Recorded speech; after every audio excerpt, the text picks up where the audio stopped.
വട്ടിയൂർക്കാവ് മണ്ഡലമാണ് നമ്മളിനി അനലൈസ് ചെയ്യുന്നത്. തിരുവനന്തപുരം കോർപ്പറേഷൻ മാത്രമുള്ള ഒരു മണ്ഡലമാണ്.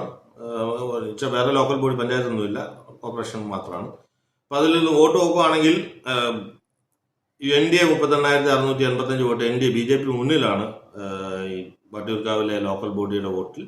LDF രണ്ടാം സ്ഥാനം 36,569, UDF 35,000 വോട്ട്. മൂന്നിനും തുല്യ ശക്തികളാണ്. 2,000 വോട്ടിന്റെ ഒക്കെ ഉള്ള വ്യത്യാസം, 1, 2, 3 സ്ഥാനങ്ങൾ തമ്മിൽ. മറ്റുള്ള സ്വതന്ത്രമായിട്ട് ഒരു 3,000 പേരുടെ വോട്ടുണ്ട്. ഇപ്പം NDAയുടെ കൗൺസിലർമാർ എടുക്കുകയാണെങ്കിൽ NDAക്ക് 11 കൗൺസിലർമാരുണ്ട്, UDFന് 10 ഉണ്ട്, LDFന് 4 ഉള്ളൂ, വളരെ കുറവാണ്. വോട്ട് 2ാം സ്ഥാനമാണെങ്കിലും കൗൺസിലർമാർ കുറവാണ്. മറ്റുള്ളവർക്ക് ഒരു സ്വാതന്ത്ര്യമുണ്ട്. വട്ടിയൂർക്കാവ് മണ്ഡലം വളരെ ശക്തമായ പോരാട്ടം നടക്കുന്നതാണ്. VK പ്രശാന്ത് എക്സിസ്റ്റിംഗ് MLAയും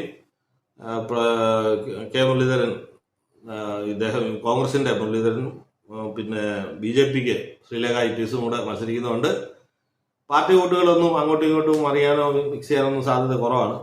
അതുകൊണ്ട് കൺവിൻസിംഗ് ആയിട്ട് തന്നെ NDA വിജയിക്കുമെന്നാണ് വിചാരിക്കുന്നത്.